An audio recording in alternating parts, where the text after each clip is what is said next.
This is Alex, and welcome to The Last Climb. I used to think confidence was enough to survive any climb. Today I'm breaking down the worst mountain deaths ever, and every single one proves otherwise. From a teen climbing a wet granite slab alone, to a climber whose final desperate move nobody could have predicted.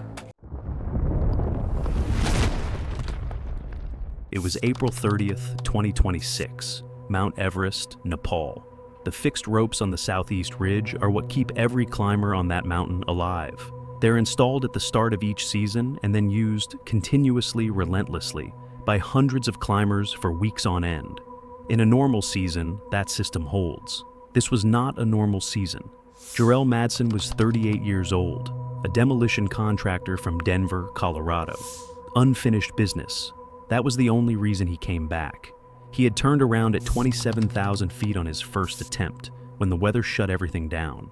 But he wasn't the type to leave things unfinished. Summit Day in 2026 was unlike anything I had seen before. China had closed the Tibet side completely that season, pushing every climber who would have taken the northern route onto the single Nepal line. The pre-regulation rush had filled every permitted expedition to capacity on top of that. The tracking chips every climber was required to carry were transmitting a real-time density map back to base camp. And what that map showed on Summit Day was staggering. Roughly 190 climbers on the southeast ridge within a 6-hour window. One route, one rope system, all of them moving through the same anchor points, clipping and unclipping the same sections of fixed line, hour after hour. The fixed ropes on the upper mountain had been in place since early season, and nobody had replaced them. Above 27,000 feet, several anchor points were visibly worn, flagged by early season teams, but never dealt with because the traffic never stopped long enough for anyone to pull climbers off and fix anything. There was simply no gap in the crowds to do it. Jarell's group waited at the balcony at 27,600 feet for just over 2 hours, standing still and clipped to the same rope sections while the line above slowly moved. That kind of sustained weight on the same anchor points over that amount of time takes a toll. By the time his group pushed past the balcony towards South Summit, those ropes had been under load for hours. At around 28,400 feet, there were 14 climbers clipped to one section of fixed rope all at the same time. Jarell was among them. The upper anchor failed, a connection point that teams had been flagging for weeks. When it gave way, the rope dropped and took 4 climbers on the lower section down with it. Jarell fell approximately 150 feet before a secondary fixed rope lower on the rope stopped him. The arrest was violent. The sudden load on the lower anchor snapped him hard against the ice face. He sustained fractures to both legs, multiple rib fractures, and significant head trauma from the impact against the ice during the fall. 2 of the other 3 climbers who fell were never recovered. He survived the fall, briefly conscious, but stranded at roughly 28,250 feet. With both legs fractured and no way to move in that freezing temperatures, with no shelter anywhere on the section of the ridge. Radio contact with base camp went up almost immediately. There were witnesses. Everywhere, this happened in the middle of a packed summit push. But above 28,000 feet, a rescue operation is working at the absolute limit of what's physically possible. The team that went up pushed as hard as they could. It wasn't enough because eventually Jarell died from his injuries and exposure roughly 3 hours after the fall. His body was brought down 6 days later. The rope section that failed came with him and was examined. The anchor had metal fatigue and fraying that matched what happens when a connection point is pushed far beyond its limit for too long. Tracking data confirmed 14 climbers clipped to the same section at the moment it gave out. The official findings listed blunt polytrauma and internal hemorrhage as the cause of death, with exposure as a contributing factor. The expedition operator was formally cited for not replacing the fixed ropes during the active season. It was May 12, 2015, on the Greek island of Kalymnos, where the late afternoon light fell clean across the limestone, and a Romanian mechanic with no rope and no harness was about to climb roughly 30 feet up a wall he had spent the day watching other people climb. Doran Mavrek was 31 and worked at an automotive shop in Bucharest, repairing diesel engines for nearly a decade. He had saved for months for this trip. A week of beaches and tavernas, something far removed from engine grease and long shifts. Kalymnos had come up in conversation with a coworker who visited the previous year. Doran had no climbing background and no technical interest in the sport. Friends said he likely just wanted sun and cold beer. By late afternoon, Doran had spent several hours drinking at a cafe near the base of a well-trafficked sport climbing sector, watching climbers work routes through the day. Just before 6 p.m., he walked down to the base of one of the sector's popular beginner lines, where a small group of climbers were resting between attempts. The wall at this sector rises roughly 80 feet, gray-white limestone studded with pockets and edges worn smooth by years of use. Kalymnos limestone is notoriously abrasive, and the pockets climbers rely on often measure less than an inch in depth. Doran told the nearby climbers he only wanted to try it a little, then started up the wall still wearing his flip-flops before anyone responded. Grip on these features degrades rapidly in untrained hands under real load, sometimes within seconds of full body weight. The cliff base is broken ground, compacted earth interrupted by irregular ledges and fractured limestone blocks jutting out at uneven heights. Two climbers pulled out a phone and began recording almost immediately. The footage shows Doran moving with surprising initial ease, pulling through large pockets in the route's lower section. He reaches approximately 25 to 30 feet off the ground in under 2 minutes. The wall steepens slightly just beneath a small overhang at that height, and rather than continuing upward, Doran begins moving laterally across the face. The shift is clear on the video. He swings his left foot out toward a small foothold and transfers most of his body weight onto his right hand, set in a shallow pocket. His body hangs fully suspended on that single grip, legs pushing outward in opposite directions. Witnesses later told emergency responders they could see his fingers visibly straining from where they stood on the ground. His hand holds for approximately 3 seconds before his fingers slip from the shallow pocket under his full body weight. No sound, no warning, just the sudden loss of friction against the polished limestone. Doran falls feet first. He drops the full 25 to 30 feet before his lower body strikes a protruding rock ledge at the cliff base. The impact rotates him sideways mid-fall, turning his torso toward the rock, and he tumbles and rolls across a broken series of limestone blocks for another 10 feet before coming to rest. The phone camera captures everything with noticeable shaking and shouts from people nearby. Several climbers are already running toward him before he stops moving. One climber called local emergency services at 6:04 p.m. Island medical responders arrived approximately 18 minutes later by road from the main harbor clinic. Death was pronounced at the scene by responding medical personnel. The coroner's summary noted that Doran Mavrek sustained lethal blunt force trauma consistent with a fall from significant height onto rocky, irregular terrain. Primary findings included a fractured skull with subdural hemorrhage, bilateral rib fractures, and a fractured sternum, consistent with a direct chest impact against rock during the fall, with associated internal chest injury. Cause of death was determined as severe combined head and chest trauma.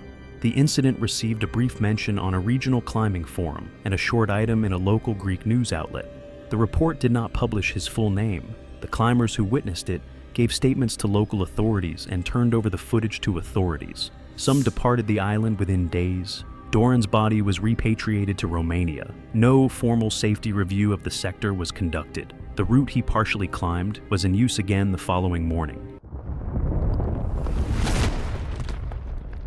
It was October 12, 2017, on a rugged alpine traverse high on Mount Everest's northern mountain system. The day began with clear skies and light autumn wind along an exposed ridgeline above the established high camps. Within a few hours, weather conditions changed sharply, turning the routine traverse into a struggle against violent winds above the tree line. Tony Amiel was 41, a teacher from a northern city who had more than 15 years of hiking experience in mountain regions. He had completed several long alpine traverses before and was known among companions for strong endurance and fast pacing. The intended route spanned a long, exposed corridor across multiple high-altitude peaks, with extended sections where natural shelter from wind and cold was absent.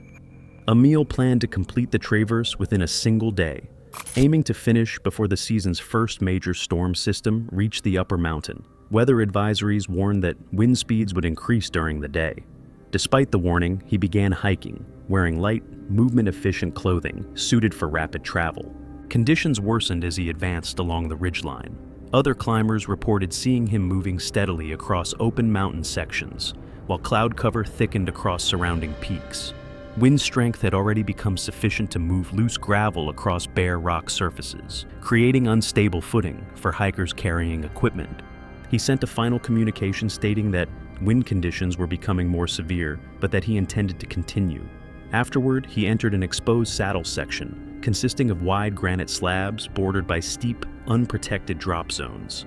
As the day progressed, wind gusts intensified to levels commonly associated with extreme alpine storm systems. Such wind speeds are capable of destabilizing a standing climber, particularly when moving across ice-slickened rock while carrying a backpack. The combination of wind pressure and uneven terrain caused repeated loss of balance.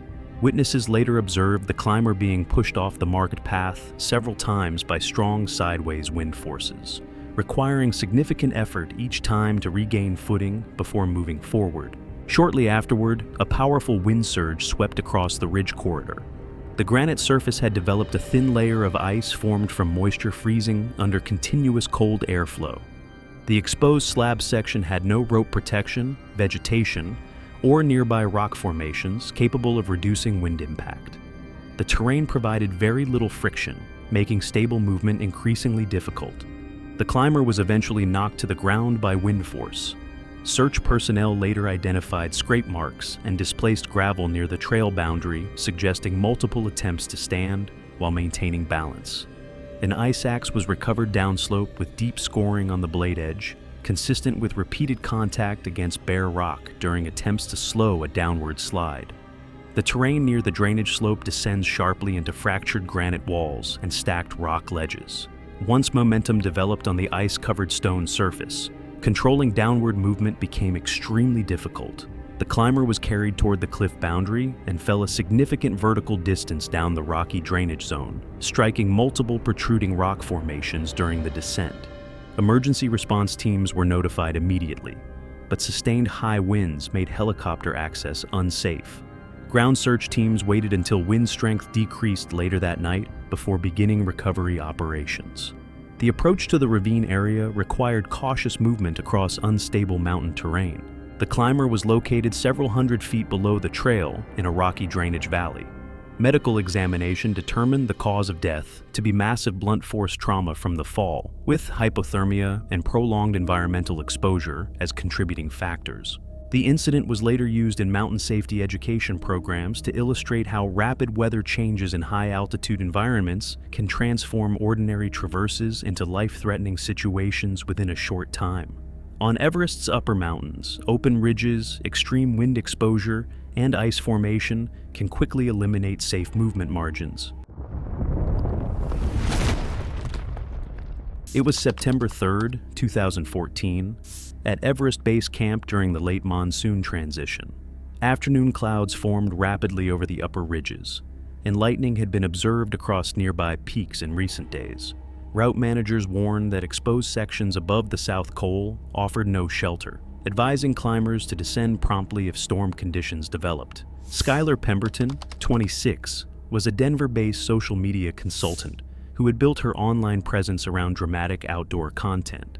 Her Everest experience consisted of guided rotations in stable weather, where decisions about pacing and safety had been handled by professionals. She framed risk as proof of character, often dismissing caution as weakness, and viewed unpredictable conditions as opportunities to capture compelling footage rather than as hazards requiring restraint. Her stated objective was to live-stream summit content in marginal weather, to distinguish herself from other climbers documenting clear sky ascents. Guides emphasized that lightning above treeline presented uncontrollable danger, and that no equipment could mitigate a direct strike. Pemberton argued that forecasts were exaggerated and insisted on continuing upward despite visible storm formation over nearby ridgelines. By late morning, clouds thickened above the upper slopes. Distant thunder rolled across the mountain, and static electricity began affecting exposed metal equipment. Other climbers began descending in accordance with established safety windows, but Pemberton continued toward the summit, pausing repeatedly to record video commentary about pushing limits in real conditions. Near the summit ridge, electrical activity intensified rapidly. The air carried a metallic odor, and fine hairs on her arms and neck lifted as static built in the charged atmosphere. Faint crackling sounds came from exposed metal along the route, and small blue sparks briefly flickered at the tips of trekking poles nearby. Thunder echoed across surrounding peaks as the storm cell moved directly overhead, reducing visibility in shifting gray cloud. Rather than descending, she stopped on the exposed ridge and positioned her phone on a rock outcrop to capture timed footage against the darkening sky. She adjusted her stance several times to frame the shot, standing fully upright on open ground with no terrain features capable of offering protection. Carabiners on her pack, a metal phone case, and trekking poles in her hands increased conductivity, making her one of the highest points on the ridge. A lightning strike hit the summit area seconds later. The discharge traveled across the rock as ground current, passing through her body via the metal equipment she was holding. The electrical surge disrupted cardiac rhythm instantly and caused deep burns at contact points along her hands and feet. The shock also triggered violent muscle contraction, locking her body rigid before throwing her off balance. She was thrown several feet across uneven stone, striking her shoulder and head against exposed rock. Her phone shattered on impact, and loose equipment scattered across the ridge. She collapsed where she landed, unresponsive, as heavy rain and additional lightning moved across the summit, leaving her fully exposed to the continuing storm. A second strike followed shortly after, striking the same exposed zone as thunder echoed across the ridge. When storm intensity lessened, descending climbers returned cautiously to the summit area and found her unresponsive. Emergency response from lower camps was delayed until lightning activity fully subsided, as rescuers could not enter the exposed zone during active electrical discharge. Medical assessment later confirmed death due to cardiac arrest from lightning strike, with extensive electrical burns and impact injuries documented. Expedition leadership reinforced strict turnaround times during unstable weather and reiterated that exposed high-altitude terrain provides no defense against electrical storms. The incident was recorded as a weather-related fatality, resulting from continued ascent despite clear warning signs. It was April 18, 2015, on a narrow shelf above Camp 2 in the Annapurna region of Nepal, where the upper snowfields hold their shape for weeks and then release all of it in under a minute. And the difference between those two states is invisible until it is not. Tessa Michaels was 24 years old, from Auckland, New Zealand. She had worked retail for 3 years before taking a year off to travel through Southeast Asia and into the Himalayas. She had a modest but growing TikTok following built around what she called hidden camp spots, locations chosen for their visual payoff, photographed at the best light, framed for the best angle. She was not a technical mountaineer. She had joined a guided group to reach Camp 2, and by all accounts, she was enthusiastic. Unfortunately for her, enthusiasm doesn't do much in one of the world's deadliest peaks. She had set her tent roughly 1,000 feet from the group's designated camp, beneath a wide-open snow face that offered an unobstructed view of the eastern horizon at sunrise. She moved her tent there after the group had already established camp, carrying part of her gear herself in 2 trips. A guide had walked to her position the previous afternoon and told her directly that the slope above was avalanche-prone, particularly as daytime temperatures rose and the snowpack cycled through freeze-thaw stress. She acknowledged what he said. However, she did not move. Imagine a direct warning from someone whose job it is to keep you alive, and you still didn't follow. The weather was clear. The snow at her feet was firm. From where she stood, nothing looked wrong. She filmed the sunset from that position. She was still there at first light, but overnight temperatures had fluctuated, and the upper snowpack, loosened by the previous day's warmth and refrozen unevenly, had entered a condition experienced guides describe as structurally unreliable. A slab resting on a weakened layer beneath it, waiting for a trigger that might arrive or might not.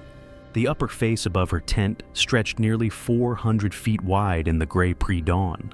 A climber from the main camp, moving out early around 5:40 a.m., noticed thin, loose snow sliding off the face above her tent. The kind of minor surface movement that can mean nothing or can mean the slope is beginning to talk. He stopped to watch. Then, roughly 60 feet higher and further left across the face, a fracture line opened. It ran clean and straight across the width of the upper slope, The slab below it began to move. He shouted in her direction, but the distance was too great. The wind was carrying his voice away from her position and into the open valley. A second team member near the camp entrance also shouted. Neither warning likely reached her. The avalanche, dense, heavy spring snow mixed with compacted ice, accelerated down the open face and covered the distance to her position in well under half a minute from fracture. She had exited her tent. She was standing beside it, phone in hand, facing upslope. Both witnesses described her turning toward the sound before the flow reached her. The snow hit her at the knees and she went down immediately. The debris, moving at an estimated 30 to 40 miles per hour at impact, rolled over her in a mass that witnesses described as heavy rather than explosive. Not a wall, but a weight. Her tent collapsed. Part of it was carried downslope. Her arm was visible above the surface for a brief moment, pressing upward against the compacting snow before the settling debris covered it completely. The slope went quiet. I don't think the word buried captures what actually happens. The snow compacts immediately. It sets like concrete. The alarm was raised within seconds. The team leader called for mountain rescue and moved toward the debris field within 2 minutes. Avalanche probes and transceivers were deployed across the zone. Tessa was located after roughly 20 minutes, at a depth of about 3 feet beneath the surface. Extraction through the compacted debris took additional time. She was dead when recovered. Her pre-scheduled social media posts, clips of the campsite, the sunset, the slope she had positioned herself to film, continued uploading automatically for several hours after the avalanche. Followers left confused, cheerful comments beneath footage of the face that had killed her before teammates reported the account. The posts were eventually taken down by the platform after the incident. Exta was reported. She had every opportunity to not be in that location. The guide told her. She understood. She made a judgment based on conditions that looked stable from where she was standing. And that is an understandable decision. It is also the decision that killed her. Those two things can be true at the same time, and sitting with that is harder than anything else in this story. It was April 27th, 2026, the summit of Mount Everest, Nepal, at 29,032 feet. Knowing that number and actually feeling it are two completely different things. At that elevation, your body is running on borrowed time the moment you arrive. Every minute you stay past your turnaround window is a minute your oxygen reserves are drawing down, your core temperature is dropping, and your decision-making is quietly deteriorating in ways you won't even notice. Nev Castillo was 27 years old, ran a wellness page out of Miami. Clean living, adventure travel, the kind of content that makes everything look effortless. A brand sponsorship covered most of her expedition costs. That wasn't unusual in 2026. Total expedition costs were running between $45,000 and $100,000 once everything was factored in. Brand deals had become one of the only ways younger climbers could afford to be there at all. She had never been above 14,500 feet before this climb. Her only real altitude experience was a guided trek in Peru the year before. She trained hard and her fitness showed, but physical preparation only gets you so far at 29,000 feet. Neve had no real experience with what a body goes through in the death zone, and nobody had made that clear enough to her. Or maybe someone had tried and it just never landed. Her operator took the booking without flagging any of it. That was 2026. The pre-regulation rush had every operator filling spots as fast as they could, and a well-sponsored client with money behind her was not someone anyone was going to turn away. I saw that pattern repeat itself all season. The money moved faster than the judgment did. From Camp 3, she was visibly working harder than most. Her pace was slower than her Sherpa wanted, and the rest stops were coming too often. She was stopping to shoot content on the way up as well.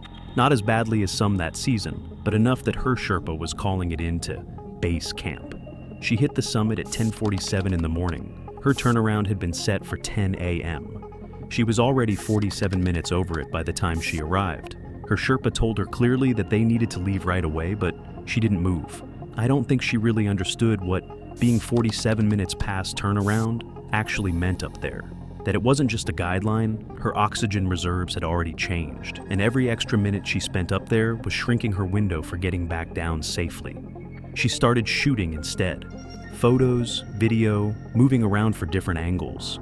At some point, she took her oxygen mask off for a cleaner shot and then did it again a few times, 3 to 4 minutes each time without oxygen. At 29,032 feet, that's enough to send your blood oxygen crashing, and at that altitude your body doesn't recover from it quickly even after the mask goes back on. The final descent order came at 11:42 a.m. Neve was still adjusting her position for a shot. At around 11:55, she sat down in the snow.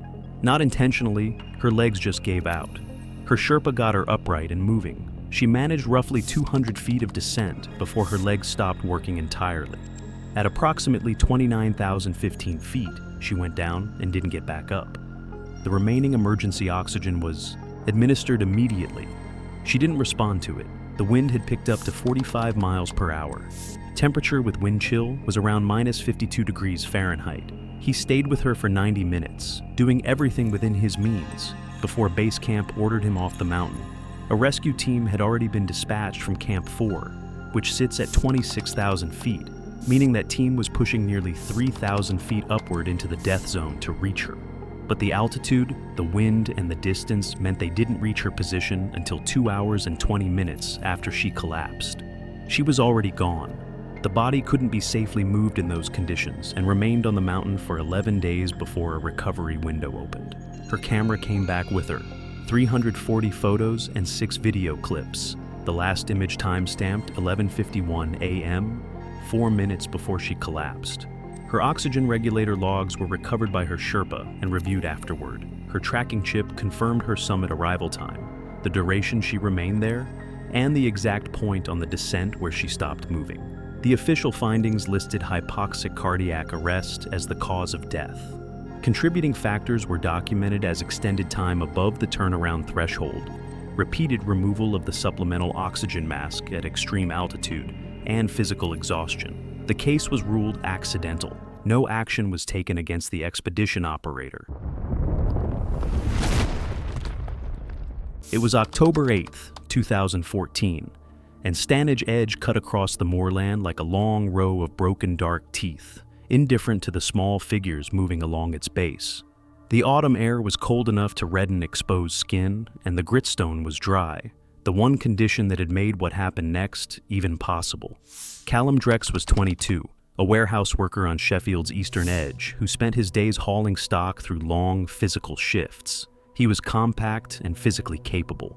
3 months earlier, he had started climbing at an indoor gym near his flat, picking up the basics quickly and developing real grip strength. Fellow climbers in the gym said that he progressed through beginner routes with enough consistency that his confidence had outpaced his experience by a significant margin. He had no outdoor climbing mentor and no regular partner with gritstone knowledge. He had talked about eventually climbing outside, but had not made specific plans with anyone who could have told him what he was walking into. A friend he was messaging said that he came to Stanage that afternoon after watching footage of the crag online and identifying routes that looked achievable. He brought no chalk, no harness, no rope, and no crash pad. He wore approach shoes rather than climbing rubber. His plan was to attempt a short, unroped free solo of a moderate line near the base, a line that experienced climbers typically protect with gear. What he did not understand was that gritstone is among the most friction-dependent rock types in the sport. Indoor holds are shaped to grip. Gritstone simply offers texture, and that texture fails the moment skin moisture builds. The base of the escarpment was lightly busy. Experienced climbers worked routes further along the edge. Several walkers had paused to look out across the moors, where pale autumn grass stretched south under a flat gray sky. Callum walked to the foot of a roughly 45-foot vertical face and began climbing without speaking to anyone nearby. Within the first 15 feet, 2 walkers had already taken out their phones. They were filming not because they anticipated danger, but because watching someone climb ropeless and chalkless was unusual enough to hold attention. One walker stood roughly 25 feet from the base and filmed with a phone using optical zoom. At 20 feet, his movement looked controlled. At 30 feet, the footage shows his left hand repositioning on the same hold 3 times in succession. His right foot was placed on an edge barely wider than a finger. and the shoe sole was slipping fractionally against the gritstone with each weight transfer.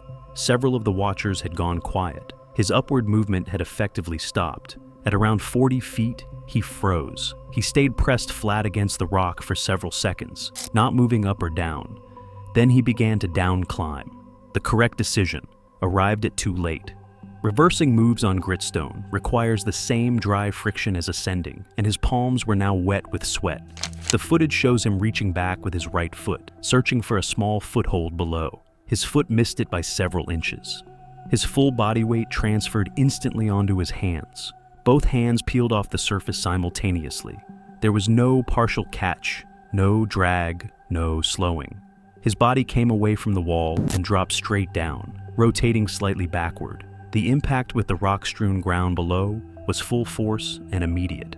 The phone recording captured the sound of the impact clearly, while the first second of the image blurred as the filmer reacted and shifted the phone downward. Several witnesses hesitated briefly before approaching, unsure if loose rock or additional fall debris made the area unsafe. A walker called emergency services. Police and ambulance services were notified first, and volunteer mountain rescue teams were paged immediately afterward. Mountain rescue volunteers reached the scene approximately 25 minutes later. Death was declared at the scene. The decedent sustained fatal blunt force trauma to the skull and upper cervical spine, consistent with a free fall of approximately 40 feet onto uneven rocky ground. Primary cause of death was catastrophic traumatic brain injury with associated cervical fracture. No protective equipment was present. Callum was pronounced dead at the scene. His family arrived from Sheffield later that evening. The incident received a brief entry in a regional mountaineering safety notice published the following month, citing the case as a cautionary example of indoor climbers attempting outdoor gritstone without appropriate gear, chalk, or local guidance. Witnesses later provided their phone recordings to police, and the footage was retained as evidence. His name received minimal press coverage. The footage was never publicly released. Stanage Edge remained open, as it has always been, to anyone willing to make the walk out to it.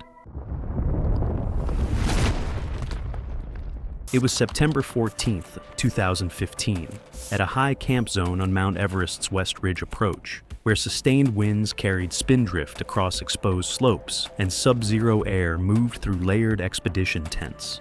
The upper mountain was obscured by ground blizzard conditions, and most climbing teams reinforced camp structures while waiting for a safer weather window. Charlie Rayos was a 34-year-old corporate attorney from Denver who had taken up mountaineering 3 years earlier. She had built confidence on lower mountain climbs in Colorado, and one guided ascent above 15,000 feet. But she had never spent prolonged time above 17,000 feet, traveled solo across glacier terrain, or navigated whiteout conditions independently. Rayos declined expedition guide services for Everest's upper mountain, describing turnaround delays and weather holds as unnecessary caution rather than essential safety measures, and questioned delayed summit schedules and described rest windows as wasted opportunity. She expressed strong confidence that physical conditioning and equipment preparation would compensate for worsening environmental conditions. Above 17,000 feet on Everest, the route narrows into an exposed ridge bordered by steep drop zones and crevasse fields. Oxygen concentration is roughly half of sea level, impairing judgment and slowing reaction time. The route depends on marker wands identifying the safest traversal line. During whiteout conditions, those markers can be buried under drifting snow, removing reliable visual orientation.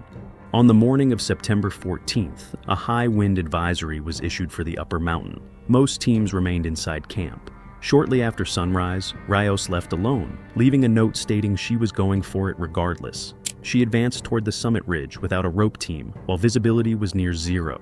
Navigation data later showed that by mid-morning, she had drifted significantly away from the established route. Track patterns suggested disorientation, with repeated course corrections consistent with whiteout confusion. With sky and ground blending into a uniform gray field, loss of horizon reference likely accelerated navigational error under hypoxic stress. Spindrift snow gradually filled shallow depressions along the glacier surface, obscuring crevasse boundaries and softening visual texture across the route. Investigators later determined that Rios likely traversed what appeared to be a gently sloping surface while attempting to return to the established summit corridor. However, the path she entered was the upper entrance of a steep couloir that diverged from the main climbing line. The channel consisted of wind-compacted blue ice hidden beneath a thin layer of loose powder snow, terminating abruptly at a vertical cliff band below. Footprints near the rollover point indicated a brief pause before she committed weight onto the descending slope. Within several steps, the underlying ice surface provided insufficient traction, causing her crampons to lose secure contact with the ground. An ice axe was later recovered embedded downslope, showing scoring marks consistent with at least one controlled attempt to arrest the fall. However, the combination of hardened ice, steep gradient, and altitude-related motor impairment significantly reduced friction and mechanical stopping capability.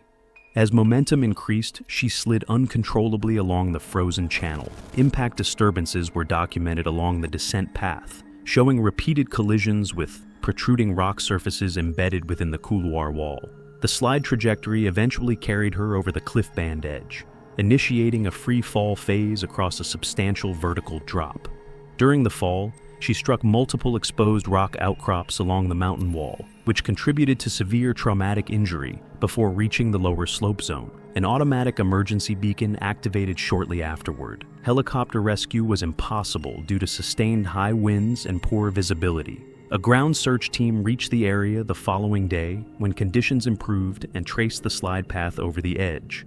Rios's body was located at the base of the cliff using probing equipment. Medical examination determined the cause of death to be massive blunt force trauma from multiple fall impacts, with hypothermia and altitude-related impairment listed as contributing factors. The incident was officially recorded as a weather-related solo fatality on Everest's upper mountain. It was February 14, 2015, at Everest Base Camp. The North Col route faced pre-monsoon storm conditions, with gale-force winds and bitter cold. Snow whipped across the exposed ridges. Visibility was near zero, and prayer flags snapped violently against the white backdrop. At this altitude, even minor missteps could be fatal. Among the climbers preparing that morning was Brianna Hastings, 31, a Boston-based corporate compliance manager. She had no winter or high-altitude mountaineering experience and relied entirely on previous mild season-guided treks. Hastings approached the climb with a mindset shaped by control and dominance. She believed confidence and mental toughness could override the mountain's rules. Posted advisories and repeated warnings from guides emphasized that ascending alone in current conditions was life-threatening. Hastings ignored these cautions, insisting on proceeding without supplemental guidance, framing the expedition as proof she could master challenges others feared. As she moved above the upper camps, the climb became increasingly hazardous. Trail markers were obscured by fresh snow and wind, leaving her dependent on memory and limited GPS navigation. Spindrift, fine wind-blown snow, penetrated every layer of clothing, wetting insulation and reducing its effectiveness. Ice crystals formed on her gloves and face protection, impairing dexterity and making even simple movements, like adjusting backpack straps or holding trekking poles, difficult. Every step required careful placement on hidden rock or ice, but poor visibility made footing unreliable. By early afternoon, gusts approaching 90 miles per hour struck without warning, catching Hastings off balance on an exposed ridge. She stumbled into shallow depressions between boulders as trekking poles were ripped from her hands and her backpack waist belt tore under wind pressure, eliminating her main points of stability. Snow blew into her face, freezing against goggles and mask, and visibility dropped to near zero. Each successive gust drove her further along the slope, increasing contact with snow and ice, while wet clothing accelerated the loss of body heat. Hastings attempted to activate her GPS emergency beacon, but frost-numb fingers prevented proper operation. The device slipped from her grasp and became partially buried in snow. For the next 40 minutes, she crawled between rock outcrops and small ridges, seeking shelter from the full force of the wind. Hypothermia progressed rapidly. Uncontrollable shivering gave way to loss of fine motor control, confusion, and impaired decision-making. Attempts to call for help were incoherent, and she became increasingly disoriented regarding position and descent direction. Eventually, Hastings could no longer move, unable to maintain balance or recognize safe terrain. Breathing slowed and became shallow as hypothermia affected cardiovascular and neurological function. Consciousness faded while she attempted to use her phone, unaware that the device had no reception. Even minor movements like turning her head or shifting weight required immense effort. By the time rescuers reached her location the following morning, she was found unresponsive, partially shielded by boulders but fully exposed to the storm. Her climbing partner contacted base camp hours after she failed to check in. Extreme winds, steep terrain, and ongoing storm conditions initially made rescue impossible. Once teams reached her, the body was partially buried under wind-deposited snow. The medical examiner determined severe hypothermia as the cause of death, with exhaustion and dehydration as contributing factors. The GPS beacon was recovered nearby, but would not have enabled timely rescue under the conditions. The incident highlighted the extreme hazards of winter climbing on Everest. Exposure to sub-zero temperatures, high winds, and blowing snow can overwhelm even physically strong climbers. Confidence, social media goals, or prior fitness cannot replace preparation, adherence to guide instructions, or respect for the mountain's limits. In extreme conditions, rescue options are extremely limited, leaving little room for error. It was May 12, 2018, on the upper descent ridge of a high peak in eastern Nepal at approximately 27,000 feet above sea level, a place where the atmosphere holds roughly a third of the oxygen available at sea level, and where the margin between functional and non-functional is not measured in effort, but in minutes. Rina Solvek was 28 years old and worked as a freelance translator based in Estonia. She had taken up mountaineering 3 years earlier and had begun documenting her climbs for her TikTok. Colleagues who had climbed with her described her as physically capable. Her conditioning was genuine, her pace on lower elevations consistently strong, but easily distracted when a camera was in her hands. She had framed the expedition as both a personal milestone and a content project simultaneously, and the two goals competed for attention in ways she had not fully resolved before the ascent began. She carried a 2-camera setup alongside her standard high-altitude kit and had hired a Sherpa guide through a regional operations firm based in Kathmandu. The decision to film at the summit was not irrational in intent. She had worked toward that moment for months, and the footage captured there, the views, the wind, her own voice over it, was exactly what her audience had been following the build-up for. The problem was not filming itself.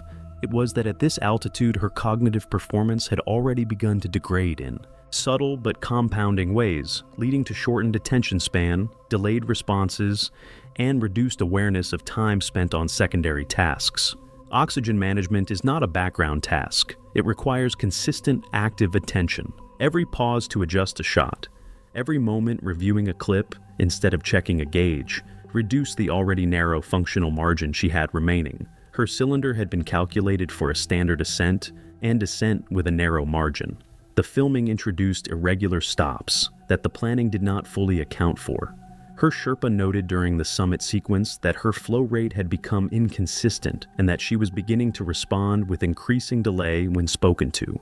He reminded her to monitor the gauge carefully. She acknowledged him with shortened responses and continued filming in intermittent bursts rather than continuous focus. On the early descent, he repeated instructions more firmly as her compliance became less immediate. By the time they reached the upper descent ridge, her oxygen cylinder was depleting ahead of the projected timeline, and the spare was located at a fixed cache point further down the route with travel time that could vary significantly depending on conditions, traffic, and weather. The upper descent ridge drops steeply through wind-packed snow and exposed rock, where the only sounds are the low hiss of oxygen regulators and the crunch of crampons on ice. A climber descending roughly 30 feet behind her later told investigators she had slowed noticeably around 27,000 feet, stopping twice in close succession, once to attempt another filmed segment and once to adjust her mask. Her movements were becoming less coordinated, with pauses between actions that suggested increasing cognitive lag rather than simple fatigue. Her pace did not recover after the second stop. He assumed exhaustion and maintained distance while keeping her in view. Her Sherpa checked her gauge and confirmed it was nearly empty. He immediately initiated a radio call to the lower cache point and instructed her to continue descending without stopping. Her responses were fragmented and slow, often delayed by several seconds, and at times not fully aligned with what had been asked. Her mask shifted slightly during this sequence and was not corrected immediately, further reducing oxygen delivery. Her Sherpa physically steadied her twice as her balance deteriorated. The second time, she dropped to her knees on the slope and required assistance to remain upright. Her gaze was fixed downhill, unfocused, and no longer tracking movement in a coherent way. The climber behind reached them and attempted emergency oxygen sharing through his own regulator in short intervals.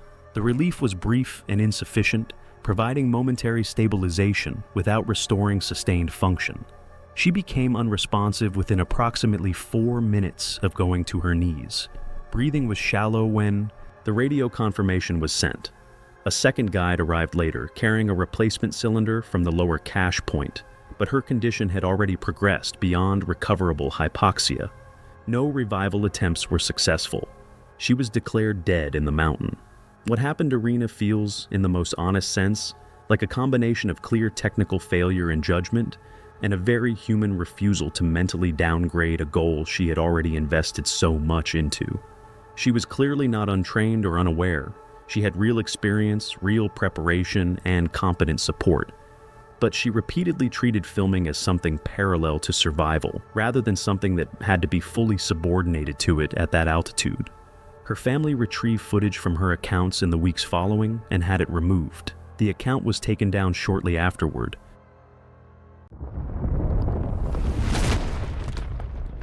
It was May 3rd, 2026. The south col of Mount Everest sits at 26,300 feet. A wind-scoured saddle of ice and broken rock caught between the upper faces of Everest and Lhasa.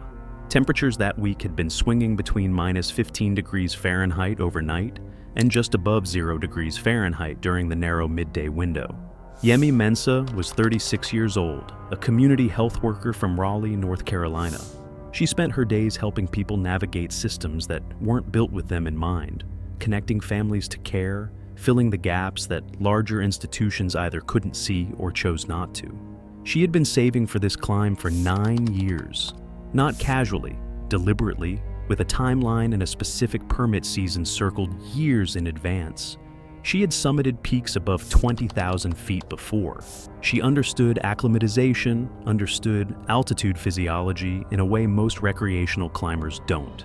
What she hadn't fully accounted for was how differently risk works when you're on the cheapest permitted expedition on the mountain, and your contract has gaps in it that nobody explained to her clearly. The permit fee alone in 2026 was $15,000. The environmental fee added another $4,000 on top of that. By the time Yemi had covered those costs in the base expedition package, there was almost nothing left for anything else. She went with the lowest cost operator available, still permitted, still technically legitimate, but running a stripped-down operation with minimal medical equipment and no dedicated rescue coverage above 27,000 feet. That last part was buried in the contract. I don't know if she ever got that far because a lot of people don't. She moved well through the lower sections of the mountain. Her guide noted she was steady, careful, and did not take unnecessary risks. She made it to Camp 4 at 26,000 feet without any major problems, and on her summit push, she was keeping pace with the group. She was actually remarkable. Nothing pointed out what was about to happen. The symptoms showed up on her descent somewhere above Camp 4 on the southeast ridge. A headache first, the kind that starts behind the eyes and builds until it's the only thing you're aware of. Within an hour, she could barely focus on the rope in front of her. Then came the coordination failures. A stumble on a section of fixed rope she would have handled without thinking on the way up. A slower grip. A delayed response to her guide's directions. Her guide had seen it before. He knew what he was looking at the moment the stumble happened, and he didn't wait to be sure. He radioed down immediately. The standard response in that situation requires equipment, and it requires speed. Her expedition had neither working in her favor. Getting her down was the only path forward, but Yemi couldn't walk. Her guide radioed for rescue at approximately 27,400 feet. The response he got back was a request for payment authorization before a team would mobilize. That was the system in 2026. Rescue coordination required upfront confirmation from the expedition operator before dispatching a team. Her operator couldn't authorize it. The coverage in her contract explicitly excluded rescue operations above 27,000 feet. Her guide kept calling. The logs recovered afterward showed 11 separate distress calls over a 4-hour window. Every one of them went unanswered by rescue coordination. Yemi collapsed fully at 27,400 feet on the southeast ridge, conscious at first, but unable to walk or communicate clearly. Over the next 4 hours, at least 30 climbers passed her on the rope line. 30 people. Every single one of them saw her. Not one of them stopped. At that altitude in a closing weather window, with everyone focused on getting down alive, stopping for someone else is a decision most people won't make. That was the reality of Everest in 2026. Her tracking chip was sending her exact location the entire time. Rescue coordination had her position. No one came. Her condition kept getting worse as the hours passed. The cerebral edema progressing with nothing to slow it down. Her consciousness fading, while her guide stayed by her side. A descending team found her the following morning. Her guide had stayed with her until the darkness and the conditions left him no choice but to move. The radio logs came back. All 11 calls, time-stamped, unanswered. Her tracking chip had transmitted continuously for 5 hours before it went still. The official findings listed high-altitude cerebral edema as the cause of death, with inadequate expedition medical provisions and failed rescue authorization as contributing factors. Her operator's contract was reviewed and found to exclude coverage above 27,000 feet, the exact altitude where she needed it most. The case was ruled accidental. It was January 14th, 2018. Railay Beach, a place where limestone karsts rise straight out of the jungle floor, and where the gap between tourist attraction and technical climbing venue has never been clearly defined. By mid-morning, heat was pressing down on the narrow beach strip, the air thick with salt and humidity. Jonas Kradl was 28 years old, and he had less than 2 minutes left. Jonas was a backpacker from Bremen, 6 weeks into a planned 6-month trip across Southeast Asia. Back home, he worked as a warehouse logistics coordinator, a job he'd held for 3 years, specifically to save for this trip. At a small indoor climbing facility near his apartment, other climbers who knew him said that he'd completed a handful of beginner sessions, enough to feel competent on plastic holds, but not nearly enough for outdoor rock. Friends described him as determined, the kind of person who planned obsessively and underestimated almost nothing, except, on this morning, the wall in front of him. He reached the eastern beach wall at 11:15 a.m., where a vertical face laced with tufas rose roughly 80 feet above a field of broken limestone blocks. In this section, the protrusions climbers call tufas are fragile calcite columns formed over time, as mineral-rich water deposits calcite along the rock surface, often leaving hollow interiors that appear solid but break easily under outward load. Guided groups use this section regularly, though this particular line carried no fixed bolts and was generally avoided by instructors because of unstable protrusions and the broken blocks at its base. Jonas wore sandals, carried no harness or helmet, and told nearby resting climbers he only wanted to go up a short distance. Several of those climbers began filming almost immediately, not to intervene, though warnings were called out, but because the situation was the kind that draws phones out instinctively. One person filming from roughly 15 feet away on the beach, another standing on a limestone boulder to the right, and a third farther down the wall, all had their phones raised as Jonas began climbing. Jonas climbed in a deliberate, if technically poor style, relying heavily on his arms, pulling upward rather than driving through his legs. He moved past the 30-foot mark without incident. At 50 feet, he was high enough that the angle of the rock face below him was nearly vertical, and the limestone blocks at the base were no longer a survivable landing surface. He reached for a tufa column, roughly 8 inches across, projecting from the wall at chest height, and wrapped his right arm around it. The footage shows a single upward pull, his full body weight loaded outward and upward on the formation simultaneously. That combination of forces, applied to a hollow calcite structure bonded only at its base, is precisely how tufas fail. Witnesses on the ground heard a sharp crack an instant before the column separated from the wall completely. Jonas came off the face with the formation. There was no interval, no attempt to grab anything else. The fall was direct and vertical, 50 feet, covered in under 2 seconds. His back and head contacted the limestone block cluster at the base first. The sound of impact carried on at least 3 separate recordings. The tufa column struck the rock surface beside him almost simultaneously with the impact. He did not move after landing. Climbers at the base reached him within seconds. His skull had partially deformed on the right side, and blood spread rapidly across the white rock surface beneath his head. Bystanders checked for breathing and a pulse but detected neither. Because of the obvious catastrophic head trauma and the possibility of a severe spinal injury, they did not attempt to move his body while waiting for help. A nearby guide called emergency services at 11:33 a.m. Local responders later arrived by boat roughly 20 minutes after the call. No intervention was possible in the interim. Jonas died from blunt force trauma, consistent with a fall of approximately 50 feet onto hard, irregular terrain. The examination documented a fractured cervical spine at the C2 to C3 level, along with severe traumatic brain injury, including a skull fracture and extensive cerebral hemorrhage, injuries consistent with death occurring immediately on impact. Local climbing guides placed temporary warning signs near the wall in the days that followed, noting unstable tufa formations along the route. The wall itself was not closed. Jonas's parents traveled from Germany to handle repatriation of his remains.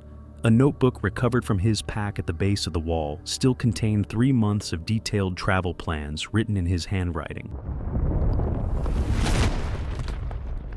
It was September 19, 2013, on the upper technical section of Mount Everest's southeast ridge. The morning was cold and still, with sunlight reflecting faintly off ice-covered rock. The route was technically demanding, with exposed terrain and unstable alpine conditions common at high altitude. Javier Cruz was 31, a rock climbing instructor from the western United States who had built a reputation for pursuing speed ascents on major mountains. Over several years, she had attempted rapid climbs across multiple alpine regions, emphasizing endurance and technical efficiency. Observers described her as highly skilled, but willing to push traditional safety margins in pursuit of record pacing.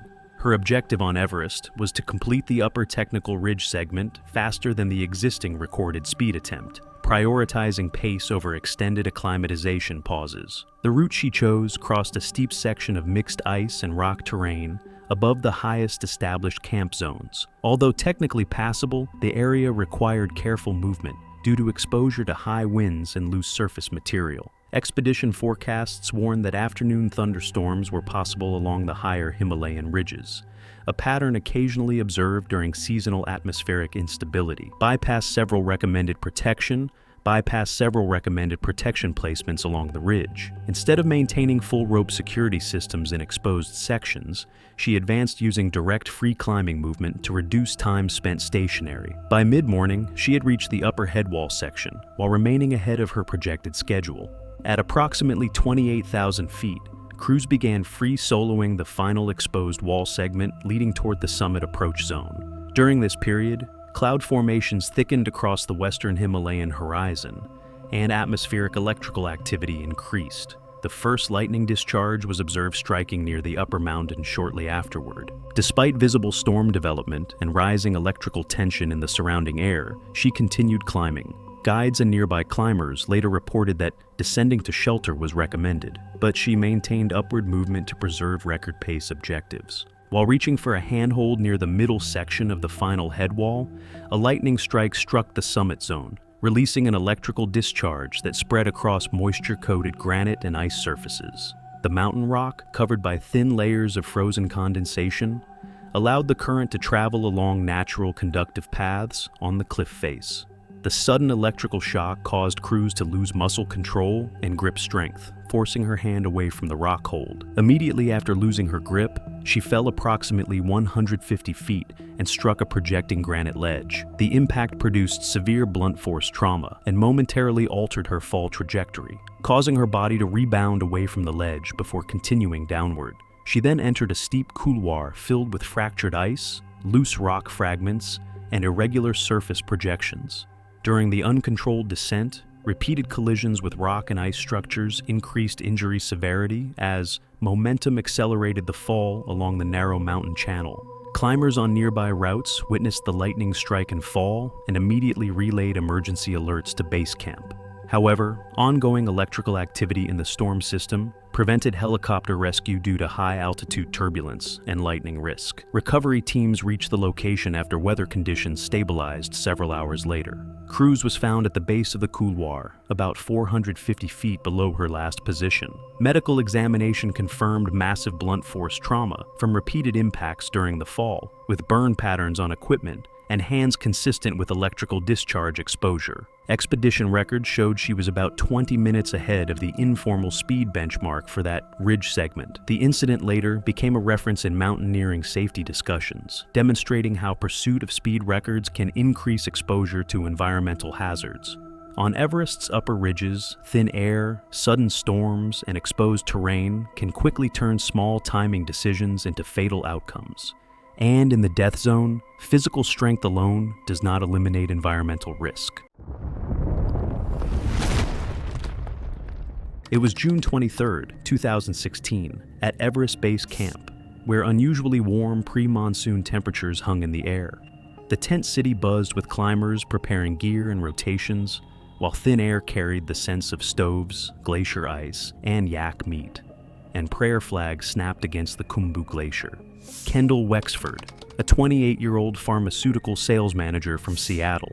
She had built her career on aggressive efficiency, refusing to accept delays or limitations, and approached mountaineering with the same mindset. Wexford's experience included moderate peaks in Nepal and the Pacific Northwest, but none involved technical glacier travel, rope team coordination, or high-altitude hazards above 20,000 feet.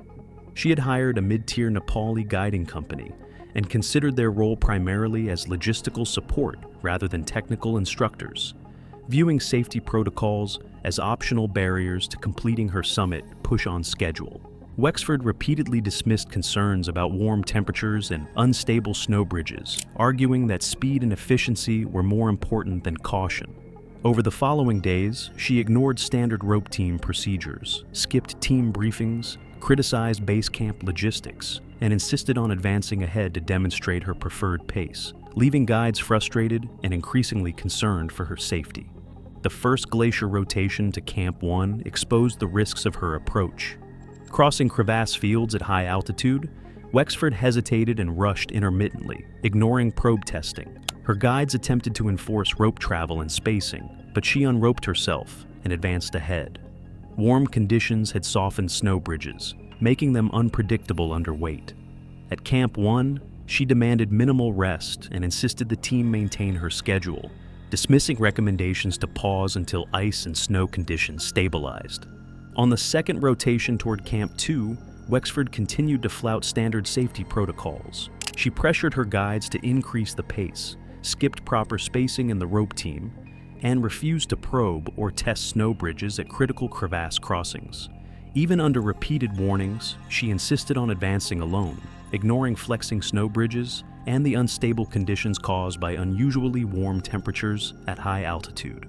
While crossing a visibly weakened snow bridge spanning a wide crevasse, the structure collapsed beneath her, sending her plunging into the narrow chasm. During the fall, she struck sharp ice edges and a protruding rock shelf, fracturing both femurs and sustaining severe internal trauma. Her backpack and helmet shifted violently, causing additional blunt force injuries as she tumbled against the crevasse walls.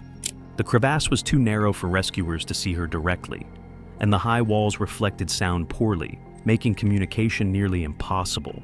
Her headlamp illuminated only a small area around her, revealing snow debris and ice shards, but no stable footing. Blood loss, shock, and blunt force trauma caused her to lose consciousness within 20 minutes, leaving her completely dependent on technical rescue teams to reach her before prolonged exposure worsened her condition. The guides immediately initiated crevasse rescue procedures, but warm snow and unstable anchors significantly slowed operations. A satellite call to coordinate additional support confirmed that helicopter evacuation was impossible due to rotor hazards over the narrow opening. Ground-based technical rescue teams required 4 hours to reach the location with specialized equipment. Wexford's body was recovered at 12:30 p.m. The medical examiner determined death was due to massive internal bleeding from blunt force trauma sustained during the fall, with contributing factors including bilateral femur fractures and early hypothermia from exposure. The incident reinforced the extreme hazards of high-altitude glacier travel in unstable conditions and underscored the necessity of strict adherence to guide authority and rope team protocols. Expedition companies subsequently revised safety agreements to prevent clients from overriding technical instructions during hazardous climbs. It was May 21st, 2017, on the southeast ridge of Mount Everest at roughly 28,000 feet, in a season that had packed dozens of climbers into the same narrow summit window. Alina Popa was 26 and worked part-time at a coffee shop in Bucharest, spending 2 years posting budget travel content to TikTok, averaging a few thousand views per clip. Everest was her breakout investment, most of her savings committed to the expedition.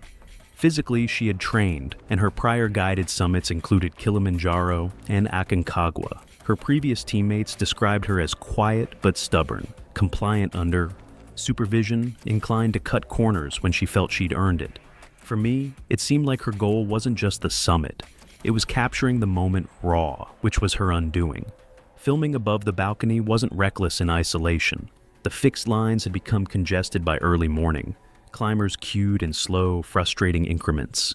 I think that for someone whose entire purpose on the mountain was documentation, standing still while her phone went unused was a genuine pressure. She filmed the delays, filmed other climbers, and periodically removed her oxygen mask to narrate in short, broken clips into the camera, reseating it each time with visible fumbling through her gloves, but never long enough for the regulator to fully stabilize. Near 28,000 feet, she unclipped from the fixed line to step around a cluster of stopped climbers, moving into deeper and uneven snow for a wider angle. Her Sherpa had instructed her to stay clipped at all times. She stayed off the line longer than he intended.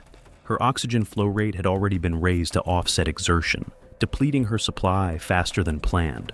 When she rejoined the line, the margin she had started with was already gone. I think that was the moment this story effectively ended, even if no one recognized it for another few hours. The southeast ridge at 28,000 feet is a narrow spine of wind-packed snow and exposed rock, with open sky pressing in from both sides and nothing to interrupt either the wind or the cold. On descent, the congestion worsened. A German climber positioned directly behind her, and her Sherpa both described her stopping repeatedly, not to rest, but to film, holding her phone toward other struggling climbers and removing her mask to speak into the frame.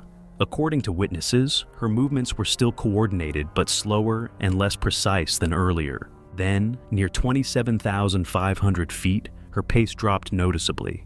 She struggled to reclip her safety tether, fumbling the mechanism several times before it caught as her hands hesitated at the gate. The German climber heard her speak through the mask, and later told investigators he couldn't parse any of it. She removed her mask again to narrate. When she tried to reseat it, she couldn't manage the fit on the first 2 attempts, as the mask shifted against her face, covering and stiffened straps. Her Sherpa reached her and found ice forming along the valve and hose, with airflow becoming inconsistent under her breathing. The oxygen tank was nearly depleted. He tried to direct her toward descent. She continued holding the phone up, though the footage was brief and unsteady. The German climber watched the exchange while clipped in place with the line held tight, unable to move forward in the queue. I don't think she understood what was happening to her body, and I don't think anyone could have told her in a way that would have mattered. Then she went to her knees. Her hands became rigid, fingers curled and unresponsive. She was partially moved off the fixed line to clear passage for other climbers. Not a decision made lightly, but one that couldn't wait. Her phone was still loosely in her grip. A descending climber offered supplemental oxygen from his own supply. It was administered briefly but couldn't be spared beyond a few minutes. Her breathing became shallow and irregular. The Sherpa attempted repeatedly to rouse her. She no longer responded to commands or physical contact. The Sherpa radioed down at approximately 7:40 a.m. Supplemental oxygen was requested, but delayed by congestion on the fixed lines. Help reached her position well over an hour later, after slow movement through the line. She was already dead. Medical findings summarized for the expedition record indicated severe hypoxia leading to loss of consciousness at extreme altitude. Her short-form video account was accessed by family after contacting the platform for account control and quietly deactivated within weeks, with most. Public content removed from view. The equipment worked. The weather held. What failed was the distance between what she believed her experience had prepared her for and what the mountain actually required. It was April 22nd, 2026, the Lhotse Face, Mount Everest, Nepal, a near vertical wall of glacial ice rising over 3,600 feet between Camp 2 and Camp 4, one of the most technically demanding sections of the entire Southeast Ridge route. Every climber on that mountain that season passed through it. There is no way around it.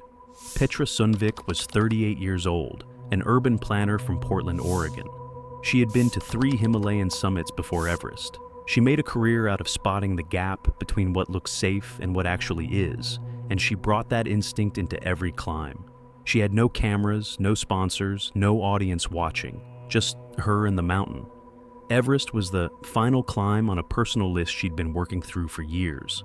I remember thinking she was probably the most prepared person at base camp that season. She made the summit, and she was on her way back down when it happened. The Lhotse Face sits between Camp 3 and Camp 4 on the southeast ridge. It's a near vertical wall of blue ice, roughly 4,000 feet of it, and the only way up is to front point your crampons in and move one careful step at a time. You stay clipped to a fixed rope the whole way, with nothing below you for a very long drop. It's one of the hardest sections on the entire route, and also one of the busiest, because there's simply no way around it.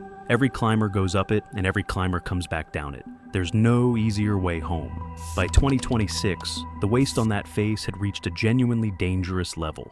Oxygen canisters, tent frames, rope segments, food packaging, years of it compacted into the ice, building up into shelves and overhangs that weren't there a decade ago. A non-refundable $4,000 environmental fee and a heavy-lift drone program had been introduced that season to carry supplies up and remove trash coming down.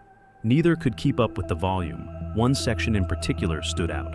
Around 26,200 feet, just below a natural rock ledge on the traverse line, a debris shelf roughly 8 feet wide had frozen solid into the face directly above the main descent path. Petra had noted it in her GPS logs during her second acclimatization rotation, flagged it again on her third. She mentioned it to her expedition leader both times. It was acknowledged. It was written down. Nothing was done about it. She passed that section clean on her way up. The shelf was still there when she came back down. At around 26,200 feet on her way down, clipped in and moving carefully, a team passing above her brushed the edge of the shelf. That was enough. Everything came loose at once. Oxygen canisters, frozen debris, chunks of ice that had been sitting up there for years. It dropped fast, and she was right in the fall line with no warning and no time to move. That's the thing about this kind of accident.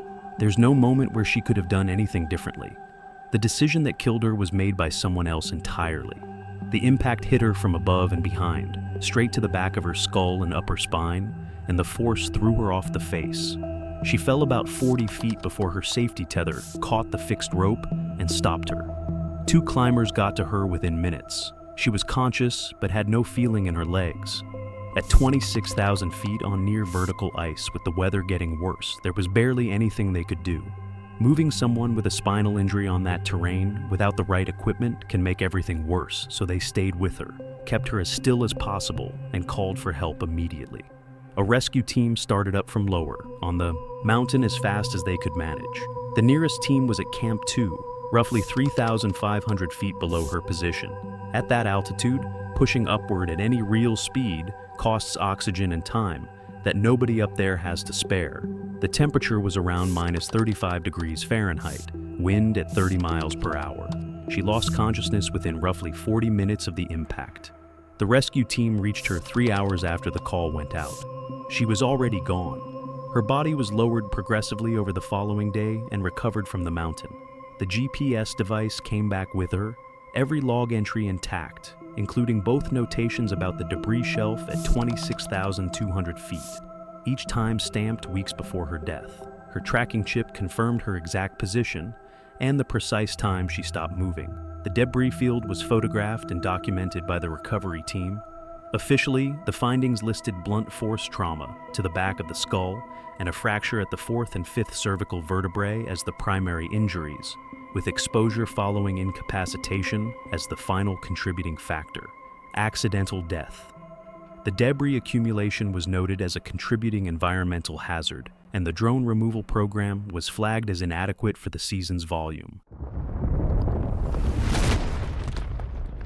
It was September 3rd, 2017. The limestone cliffs at Karang Boma on Bali's southern coast had drawn tourists for years, sightseers standing behind railings, photographing the Indian Ocean breaking against the rock shelves below.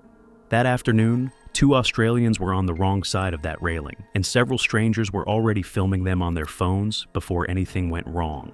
Rylan Sayer, 26, was an electrician from Perth who had spent 2 years saving for an extended backpacking trip through Southeast Asia.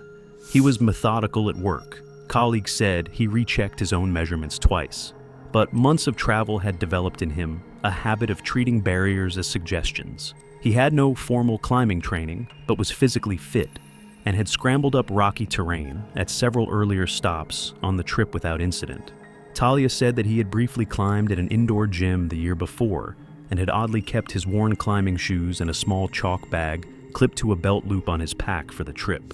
Talia Verne, 24, was a hospitality worker from Fremantle who had joined Rylan several months in. Friends described her as the more grounded of the two, but by early September, the pair had routinely ducked under viewpoint barriers at cliff sites across the region to reach lower rock for better angles. Neither owned a harness, a helmet, or any protective gear of any kind. Karang Boma drops roughly 300 feet from the upper viewpoint to the ocean. The lower wall levels into sloping shelves above the waterline, jagged, sea-worn platforms that offer no soft landing. By 4:20 p.m., the pair had descended a narrow trail below the viewpoint and begun free climbing the lower wall. Tourists at the railing above noticed them almost immediately. Multiple visitors began recording on phones as Rylan and Talia climbed roughly 40 feet to a narrow ledge. At that height, the rock below sloped sharply toward the jagged shelves near the shoreline. Onlookers had a clear, unobstructed view of everything that followed. Limestone in coastal environments develops a deceptive outer crust, porous, weakened by years of salt spray, and prone to fracturing under concentrated pressure without any warning whatsoever. On the ledge, the two began arguing about direction. Witnesses later told police that Rylan wanted to traverse left toward a sloping ramp, while Talia insisted the route continued straight up. Both remained clinging to the wall as the exchange grew audible to the tourists above. The argument escalated. Then Talia reached behind her waist, grabbed a handful of loose powder from the open chalk bag, and threw it directly at Rylan's face. The chalk struck him squarely. The white cloud of powder is clearly visible in the recovered footage. His head snapped back. His right hand came off the wall instinctively and moved toward his eyes. His body pivoted outward from the rock. His right foot lost its edge.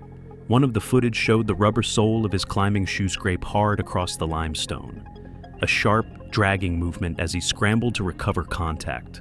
For a moment, he hung from a single handhold, no wider than a fingertip edge. Then that grip failed. He fell backward, away from the wall. He dropped the full 40 feet, and his body struck the sloping rock shelf below with a heavy, flat impact audible to those watching from above. He rolled and tumbled down the incline toward the lower ledges near the waterline. Multiple tourists at the railing screamed. Talia remained on the wall, clinging to the rock. People at the railing shouted toward the trail below. Multiple tourists contacted emergency services. Indonesian coastal rescue personnel reached the base of the cliff roughly 35 minutes later after descending the steep access trail and carrying equipment down the narrow approach path. Rylan was pronounced dead at the scene. Talia was helped down from the ledge by rescue personnel and was physically uninjured. Coroner's summary: Rylan Sayer, male, 26. Cause of death: blunt force injuries consistent with a fall from height onto hard rock. Documented injuries included a skull fracture, cervical spine disruption, multiple rib fractures, and severe internal bleeding across the chest and abdomen. Death was attributed to catastrophic trauma sustained on impact. No pre-existing medical conditions contributed to the fall, Police collected footage from multiple witnesses and conducted interviews over the following days. Investigators ultimately determined the chalk throw was not intended to cause a fall, and no criminal charges were filed. The incident received brief regional coverage, framed primarily as a warning against unequipped climbing at coastal cliff sites. No changes were made to the trail or the viewpoint barriers. Ryland Sayer had been traveling for 4 months when he died. It was August 3, 2016, on the technical north face of Mount Everest's western alpine region. The route was typically climbed over multiple days using established protection systems. But that morning, a climber attempted an untested direct variation that had never been completed before. Miranda Deza was 29, a software engineer from a mountain city in the western United States with 8 years of rock and alpine climbing experience. She had completed multiple Grade 4 routes in regional mountain ranges and was regarded as technically skilled on exposed vertical terrain. Friends described her as precise with anchor placement and efficient in lead climbing, but increasingly interested in speed ascents and unconventional variations that reduce dependence on established routes. Her objective was to establish a new direct line up Everest's North Face sector by bypassing the traditional traverse section designed to avoid fractured rock zones. The proposed path crossed a band of granite that expedition reconnaissance notes had previously described as highly unstable due to block fragmentation. Several experienced climbers had inspected the variation line in earlier seasons and declined to attempt it because of unreliable protection opportunities. The North Face corridor rises through steep mixed rock and ice terrain. The orientation of the wall limits early sunlight exposure, allowing overnight freeze conditions to persist on surface holds. In the week prior to the climb, repeated freeze-thaw cycles had increased rockfall reports along north-facing sections of the mountain. Local mountain safety authorities issued advisories warning about loose block movement in that zone. Deza's usual climbing partner declined to attempt the direct variation due to instability concerns. She chose to climb alone. At approximately early morning, she was observed leaving the base camp zone carrying minimal gear. A light rack of protection devices, a single rope system, and equipment suitable for a planned single-day ascent. By mid-morning, she had bypassed the first established belay station, confirming commitment to the untested line. Climbers on a neighboring route later reported seeing her moving cautiously but steadily through the lower pitches.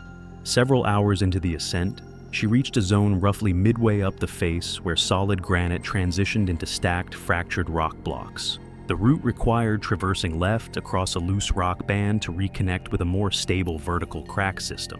Observers using binoculars from lower valley observation points noted that she spent extended time testing each potential handhold before committing weight. Movement appeared deliberate, with repeated repositioning to confirm stability.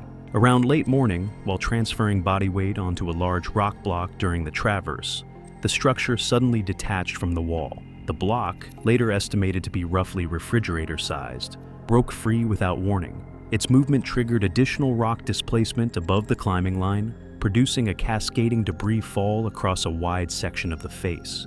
Deza fell approximately several dozen feet before her rope system caught on a natural granite protrusion below.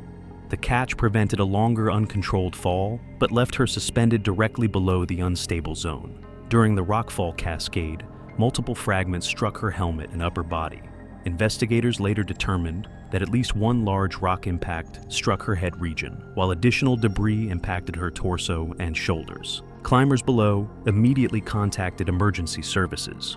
However, continuing rockfall activity delayed helicopter response because rotor airflow could have destabilized loose rock above the site. A technical ground rescue team began ascending through the same unstable terrain. Rescuers reached the location several hours later, but she was unresponsive and was pronounced dead during the rescue operation, despite stabilization attempts. Medical examination determined the cause of death to be severe traumatic brain and internal injuries from multiple rock impacts, with helmet damage consistent with high-force collision.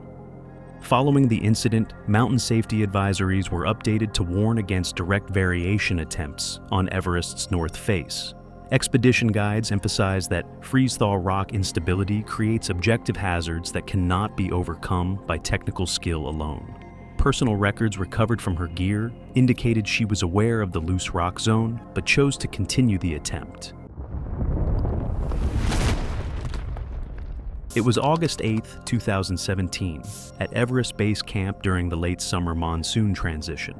The tent city remained active with acclimatization and route work, while recent snow and warming cycles had destabilized sections of the Khumbu Glacier, prompting warnings after near-miss ice incidents. Paisley Dalton was a graduate student specializing in human risk behavior in extreme environments.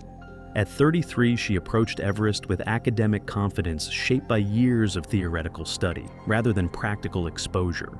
Her research focused on decision-making under perceived danger, and she had frequently criticized expedition safety policies as overly conservative. Her field experience, however, was limited to controlled observation and short-duration high-altitude travel under supervision. Dalton's stated goal was to document climber behavior during non-peak conditions for thesis material. She viewed guide-imposed restrictions as obstacles to legitimate research rather than safeguards developed through prior fatalities. Despite being advised to remain within established movement windows and to avoid solo travel through unstable sections, she insisted that her academic credentials justified independent movement. She logged her intent to move ahead of her group, stating that her research objectives required autonomy. That morning, Dalton left base camp intent on advancing higher along the standard route through the Khumbu icefall. The climb required deliberate pacing across shifting ladders, crevasse crossings, and unstable ice blocks that constantly changed shape under temperature fluctuations. Other teams moved cautiously in fixed rope lines, spacing themselves carefully to reduce load stress on snow bridges.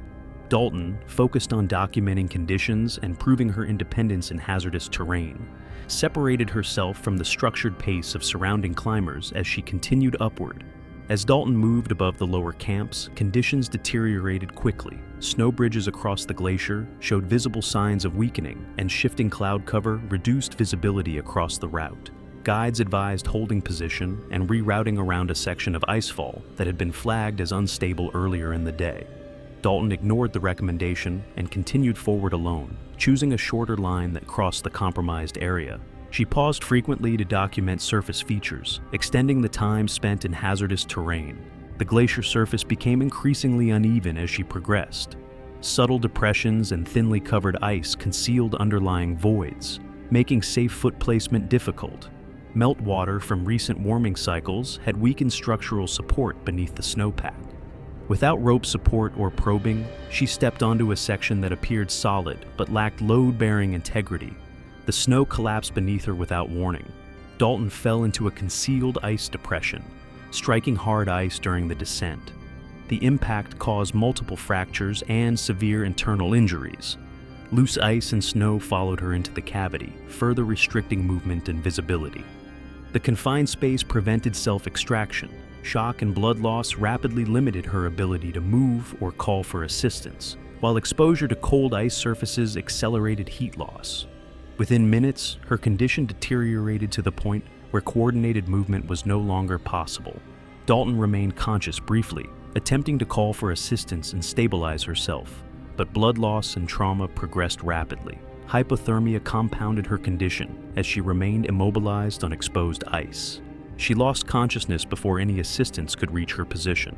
Her absence was reported hours later when she failed to check in. Rescue teams located her after conditions stabilized, but she was unresponsive upon arrival. Medical assessment confirmed death due to internal injuries and exposure sustained during the fall.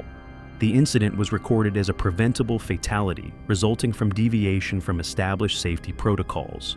Expedition leaders reinforced restrictions on independent movement and emphasized that academic expertise does not substitute for situational awareness or compliance with guide authority.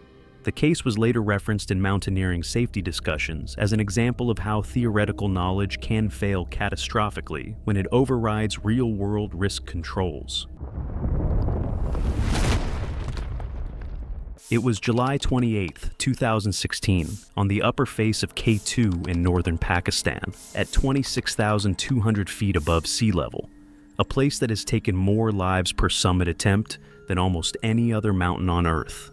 Maris Cho was a 29 years old content creator on TikTok from Alberta, Canada. The previous year, she had summited Everest via a fully guided commercial expedition. And with the way the story went, I think that achievement had changed how she understood her own ceiling. She had since built her TikTok around it, posting gear shots and summit photographs. And K2 was the next planned step in a progression she had mapped on her own terms. What she had not mapped was the technical gap between a commercially managed Himalayan route and a mountain with inconsistent fixed infrastructure and no tolerance for improvisation. I think the Everest summit genuinely convinced her she had crossed into a category of climber she had not yet reached. That is not a character flaw. K2 simply does not negotiate on that point. Her guide had flagged her ascender technique on lower sections earlier in the day.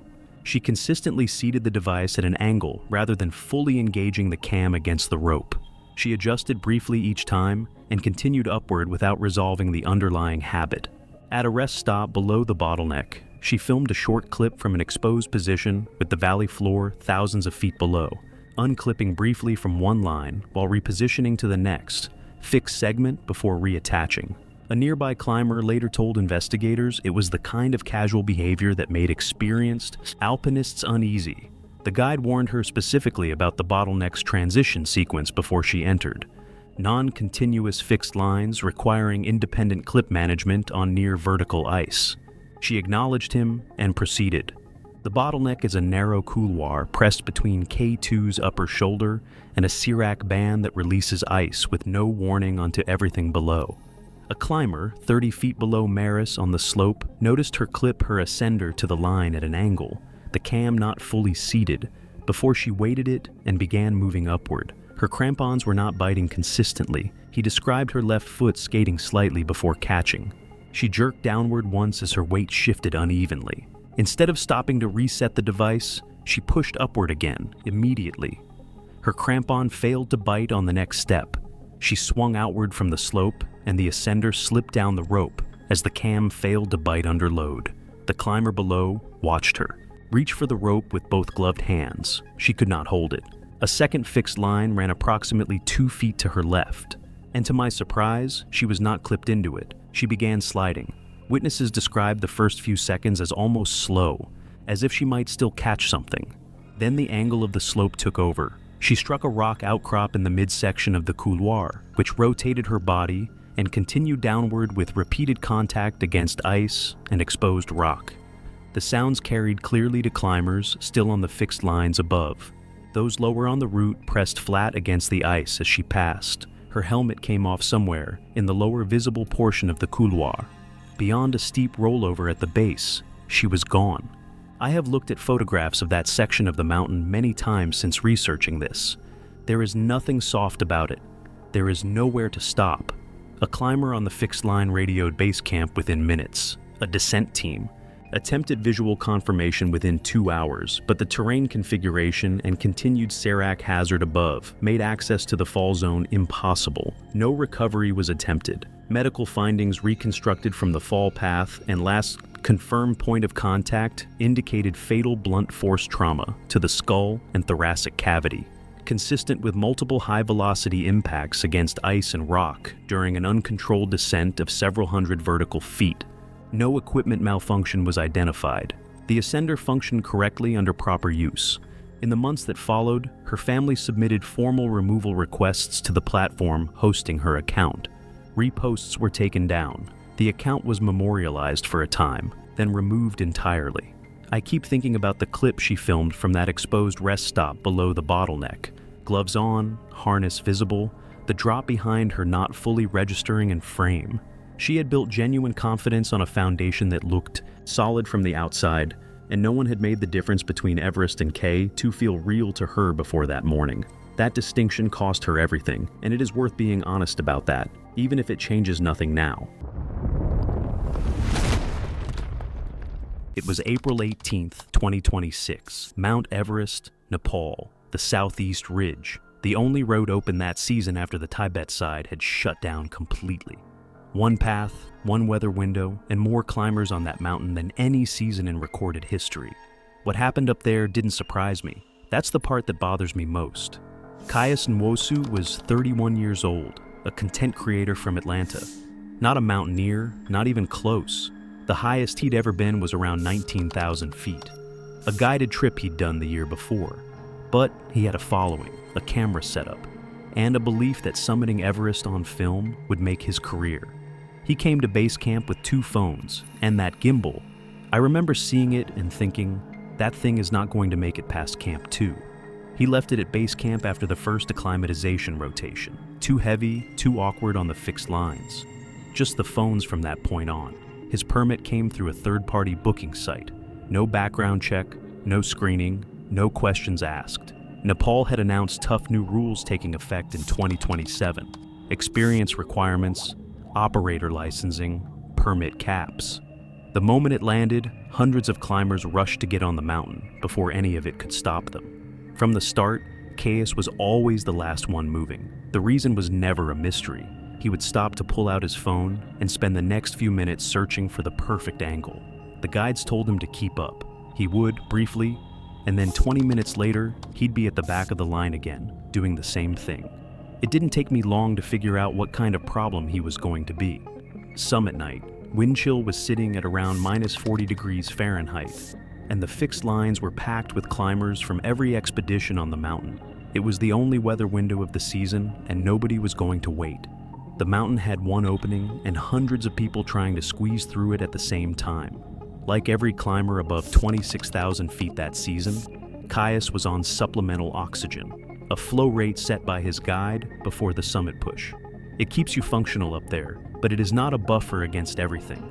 The moment you stop moving at that altitude, your body stops generating heat. And even with oxygen flowing, your core temperature can drop to a dangerous level faster than most people expect. He cleared Camp 4, which was surprising, not gonna lie. By then he had settled somewhere in the middle of the line, carried along with the flow of the crowd. But above 28,000 feet on the southeast ridge, he stopped, pulled off both outer gloves, got out his phone, and stood there filming for nearly 20 minutes while there's a line of climbers backed up behind him in the dark and cold. The teams ahead kept moving, assuming he would catch up. The ones behind him went around, unclipping from the fixed line and clipping back on the other side of him without slowing down. Nobody had a choice. At that height, in those temperatures, your only protection against dying is forward movement. The moment you stop, the mountain starts winning. What nobody realized in that moment was that Caius wasn't just filming anymore, he was already dying. At 28,100 feet, the moment you stop moving, your body stops generating heat and your blood oxygen starts dropping fast. The brain doesn't sound an alarm, it just quietly begins to fail. He wasn't screaming or calling for help. He was just standing there, phone in hand, with no idea what was happening to him. And then his knees gave out and he fell forward into the fixed rope, sliding about 30 feet before the line caught him. The rope and the ice hit his chest and face hard. He was still clipped in and still on the mountain, but there was nothing left in him.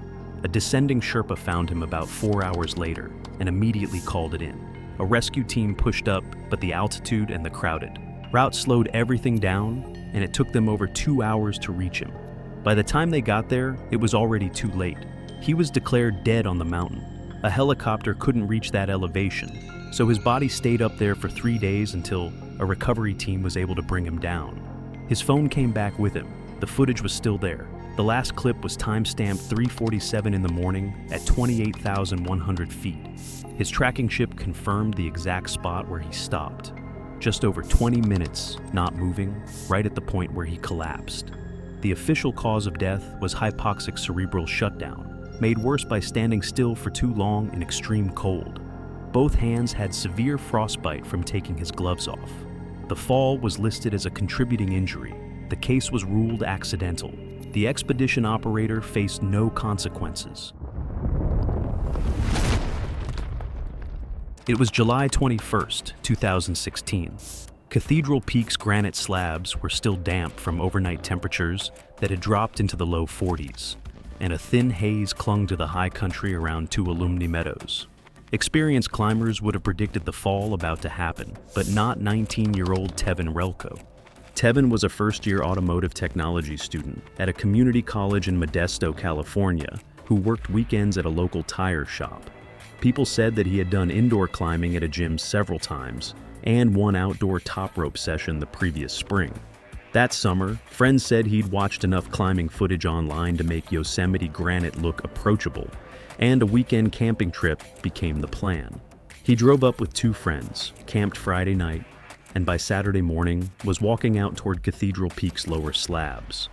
That morning, the group watched experienced climbers roping up on a crack route nearby. Tevin was physically solid, stocky, athletic enough from years of recreational soccer, and watching the climbers move across the lower granite made the rock look manageable. He pointed at a low-angle slab rising roughly 70 to 80 feet above the apron below, and told his friend Marco he was going to try a short section. Marco stood on the apron and started recording on his phone. Tevin was wearing worn athletic sneakers rather than climbing shoes. Two hikers descending a nearby trail stopped about 60 yards away to watch. Cathedral Peak sits at roughly 10,900 feet in the Tuolumne Meadows area, where glacially polished granite offers almost no natural holds on its open faces. Climbing these slabs depends entirely on friction smearing, pressing the full sole of a climbing shoe flat against rock to generate grip through surface contact alone. The slab Tevin had chosen remained partially shaded, the surface still holding moisture from the overnight cold, leaving sections of the granite slick where the shade had prevented the rock from drying. Tevin moved up slowly, keeping his body low, reaching 20 feet, then 30.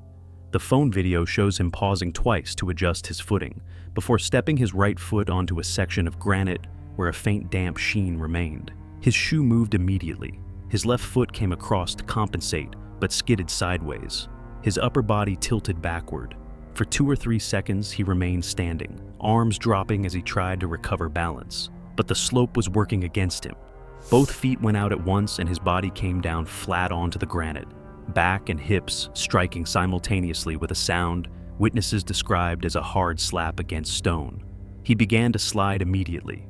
The video shows him accelerating face up, arms swinging wide, trying to find purchase on smooth rock. His shirt rode up, and bare skin contacted the surface. But at that speed, friction against skin meant nothing. Marco's phone footage captured him covering nearly 20 feet in under 3 seconds. At the lower edge of the slab, the angle transitioned sharply to a short rock step that dropped several feet onto a steeper apron below. He went over it without slowing. He struck rock, tumbled, and began cartwheeling down the lower apron.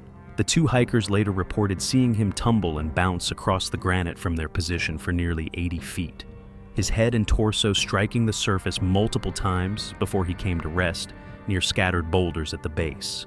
One of the hikers called 91. Marco and the hikers approached but did not move him because of the obvious severity of the injuries and the risk of spinal trauma. Search and rescue personnel, including a park helicopter crew already on duty in the Tuolumne area, arrived approximately 22 minutes later. Tevin was pronounced dead at the scene. The medical examiner's report identified massive closed head trauma with intracranial bleeding as the primary cause of death, accompanied by multiple rib fractures, a fractured pelvis, and internal bleeding consistent with repeated high-impact contact with a hard surface during an uncontrolled fall across open granite. Marco turned the phone recording over to park authorities as part of the investigation. Tevin's family arrived from Modesto the following day. The incident drew brief coverage in a regional outdoor publication, primarily framed as a warning about unroped climbing on damp, high-country granite. The publication summarized the footage but did not release the video itself. Park rangers noted the location alongside several others where similar incidents had occurred. It was June 8, 2014, on the upper glacier route of Mount Everest above the high camps. At approximately 14,200 feet, a climber was moving along a heavily traveled summit corridor known for thin air, crevasse exposure, and rapidly changing Himalayan weather. What began as a summit attempt soon turned into a medical emergency in the death zone. Penelope Love was 38, a fitness trainer from Seattle who believed physical conditioning could overcome high-altitude limitations. She had completed several lower elevation climbs in the Pacific Northwest, including Mount Baker and Mount Hood, but had never climbed above 11,000 feet before attempting Everest. Acquaintances described her as highly confident in endurance training, but dismissive of high-altitude physiology. She reportedly referred to altitude sickness as a mind-over-body problem rather than a medical condition. Her objective was to reach the summit in 3 days instead of following the recommended multi-day acclimatization schedule commonly used on Everest. The route required an ascent of roughly 9,000 feet from base areas to the upper mountain zones, where atmospheric oxygen levels dropped to nearly half of sea level concentration. Above 10,000 feet, rapid ascent can trigger high-altitude cerebral edema, a condition caused by fluid accumulation and swelling inside brain tissue under oxygen deprivation. Climbing guides stationed at a mid-mountain camp observed Love developing early symptoms of altitude illness. Reports indicated she complained of persistent headache and nausea, but continued climbing after taking repeated doses of over-the-counter pain medication. Guides advised spending an additional day acclimatizing before moving higher, but she declined, stating she felt physically strong enough to continue. Other climbers moving along the same route later reported seeing Love walking unsteadily across exposed glacier sections. Witnesses described moments of slowed reaction time, occasional confusion, and difficulty maintaining stable balance on uneven ice. Her climbing partner attempted to encourage descent after noticing behavioral changes consistent with altitude impairment, but Love insisted that fatigue was the only issue. Near the final approach zone toward the upper summit corridor, Love suddenly collapsed and began vomiting repeatedly. Her partner attempted to assist her toward lower elevation, but neurological symptoms worsened quickly. Observed behavior was consistent with severe high-altitude cerebral edema, including disorientation, agitation, and loss of coordination. Shortly afterward, she lost consciousness. Emergency descent procedures were initiated by her partner, who attempted basic life support while moving downhill. During the descent, Love experienced seizure-like muscle contractions as brain swelling likely increased intracranial pressure. Her breathing became irregular and eventually stopped despite continued resuscitation attempts. The time between collapse and cardiopulmonary failure was estimated at roughly 2 hours. Terrain difficulty, extreme altitude, and physical exhaustion limited emergency response effectiveness. Helicopter evacuation was attempted, but thin air density, strong winds, and mountain topography prevented aircraft access to the high elevation zone. Ground rescue personnel reached the location after conditions stabilized. Love was pronounced dead at approximately 13,800 feet elevation. Medical examination determined the cause of death to be high-altitude cerebral edema, with brain swelling causing respiratory failure. Post-mortem analysis confirmed advanced HACE progression, and investigators noted that early warning symptoms such as headache, vomiting, irritability, and coordination loss were present but were not acted upon. The case became part of mountaineering safety education materials, reinforcing that physical fitness cannot prevent altitude-related medical failure. In the Everest death zone, the human body operates near physiological limits regardless of training level. As Penelope Love's accident demonstrated the speed at which altitude sickness can progress, another climber in a distant mountain range was approaching a summit zone where environmental hazards would soon test the boundary between endurance and survival. It was July 15, 2013, at Grand Teton Base Camp during an unusually warm summer. East-face routes showed instability from rapid morning warming and freeze-thaw cycles, prompting guides to warn of increased rockfall and postpone climbs until conditions stabilized. Cambria Fullerton, 35, was a corporate attorney from Jackson, Wyoming, whose career was built on persistence and asserting control in high-pressure situations. She approached mountaineering with the same mindset, viewing technical routes as challenges to negotiate rather than hazards to respect. Her climbing experience included non-technical peaks that required endurance, but she had no prior exposure to multi-pitch climbs or routes demanding rope systems and anchor placement. Fullerton's goal was to complete Exum Ridge in a single day to meet personal deadlines, framing guides as service providers whose recommendations could be challenged rather than safety authorities. By mid-morning, Fullerton had begun ascending the lower sections of Exum Ridge. The sun had warmed the east face, casting sharp shadows across jagged rock formations. Loose stones shifted under each footfall, and the thin mountain air carried the scent of heated rock and alpine vegetation. She moved deliberately along the exposed pitches, testing handholds and placing climbing protection, while remaining fully aware of the warnings about unstable terrain. The route demanded constant attention, but Fullerton's focus was split between rapid progression and documenting her climb for personal records. Despite multiple briefings warning of unstable rockfall zones and posted trail closures, Fullerton insisted on continuing. She repeatedly pressured her guide to maintain schedule objectives, dismissed route modifications, and advanced ahead of recommended safety pacing. During early morning exposure at the lower saddle, she ignored falling debris while documenting conditions, asserting that signed waivers and her own judgment justified her choices. Her guides cautioned that thermal expansion and loose rock made certain sections highly unstable, but Fullerton prioritized speed and completion over precaution. As Fullerton climbed higher along the Exum Ridge, the warming sun had already begun loosening small stones along the ridge's upper sections. The exposed metamorphic rock, fractured and jagged from previous freeze-thaw cycles, created a precarious environment where even minor thermal expansion could trigger large-scale rockfall. Fullerton moved quickly, placing protection as she ascended, but a dislodged boulder, roughly 25 pounds, plummeted from an overhanging ledge above her position. It struck her helmet directly, crushing the protective shell and transmitting extreme force through her skull. The impact caused immediate severe traumatic brain injury and cervical spine fractures, disrupting all voluntary nervous system function. The force of the strike broke Fullerton's grip on handholds, causing her to swing slightly before the climbing rope arrested her descent. She dangled precariously from her anchors, unable to support her own weight or regain control. Her body remained rigid from the combination of shock and injury, and loose debris continued to fall from above, striking the rope and surrounding rock surfaces. The sudden movement and vibration added further instability to the immediate area, forcing her guide to maintain tension on the belay line while assessing the situation from above, fully aware that any sudden motion could worsen the injury.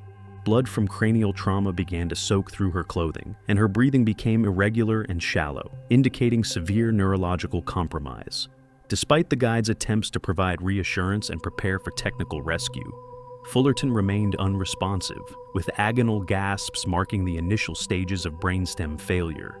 Hypothermia began to develop as she hung suspended in the thin alpine air, the combination of cold wind and metabolic shock compounding the effects of her injuries. Her guide immediately radioed rescue operations, but the narrow, steep terrain prevented immediate medical intervention. Technical ground teams required specialized rope and anchor systems to reach her position safely. By the time rescuers arrived several hours later, Fullerton was confirmed deceased from blunt force trauma sustained during the rockfall. The medical examiner determined the cause of death as severe traumatic brain injury with cervical spine fractures, noting that the incident resulted from natural objective hazards rather than equipment failure or guide negligence. Grand Teton National Park issued a formal report on the fatality, and guide services subsequently reinforced hazard acknowledgement protocols and emphasized that client timelines must yield to environmental safety, especially in thermal rockfall conditions. It was September 3rd, 2014, on the Gouda route high above the Tête Rousse Glacier in the French Alps, where the air at roughly 14,000 feet doesn't warn you. It simply collects its toll, quietly and without ceremony, from anyone who hasn't prepared to pay it. Elise Marot was 22 years old from Lyon, France. She had built a modest but growing TikTok following by documenting what she called aesthetic travel content. Short clips of herself in carefully considered outfits against dramatic backdrops, coastal cliffs, lavender fields, limestone gorges. Mont Blanc was her next location. Her hiking experience was real, but limited to trails well below significant altitude, and she had no prior exposure to high-altitude weather systems. She seemed like someone who had not yet learned to respect a thing she had never encountered. The decision to pack light made sense within the frame she had built around the trip. Heavy insulation doesn't photograph the way thin layers do against open sky. She brought light gloves, a mid-layer fleece, and a wind shell. Each item deliberate, but each item insufficient. A morning forecast noted moderate winds with a possible temperature drop near the summit, but the language of forecasts compresses badly in the mind of someone who has never felt what those words mean at altitude. Other climbers at the overnight refuge noted her thin, insufficient gear. A guide on the route mentioned it directly to her. Apparently, she acknowledged it, said she planned a quick turnaround, and yet did not change her plan. I don't think she was being dismissive. I think she genuinely didn't have the reference point to understand what she was being warned about. The Gouda route above 12,000 feet is a narrow spine of compacted snow, an exposed rock where the wind has no terrain left to brake against before it reaches you. She left the refuge before dawn with a small group of independent climbers and a route guide. The early hours were manageable. By mid-morning, the wind had shifted and picked up beyond what the forecast suggested, and the temperature had dropped sharply. She stopped twice to film short clips, removing her gloves each time to operate her phone. Climbers moving past her noted she was already stopping more frequently than the pace required. By the time the group reached the upper ridge approach, she was visibly slower. A climber directly behind her later told investigators she had begun fumbling with her phone, not filming, just attempting to grip it, before it slipped from her hand into the snow. She retrieved it, but her hands did not close around it the way hands normally close. They pressed against it. The climber described her grip as flat and uncoordinated. Her speech when she responded to questions from the guide had taken on a quality he described as slightly behind, words arriving at the right intervals, but without sharpness behind them. She stumbled twice on crampon placements that should have been routine. The guide attempted to turn her around. She took several more steps upward before stopping on her own. This is the part I find hardest to process. Not because it was sudden, but because it wasn't. It happened in plain view, incrementally, and the people around her were watching it unfold without the tools to stop it. What followed was not dramatic in the cinematic sense. She began shivering in the sustained, full-body way that signals a system working hard to compensate. Then the shivering slowed. 2 climbers flanked her and began moving her back down the ridge. Her crampon placements became unreliable, each step requiring direct guidance.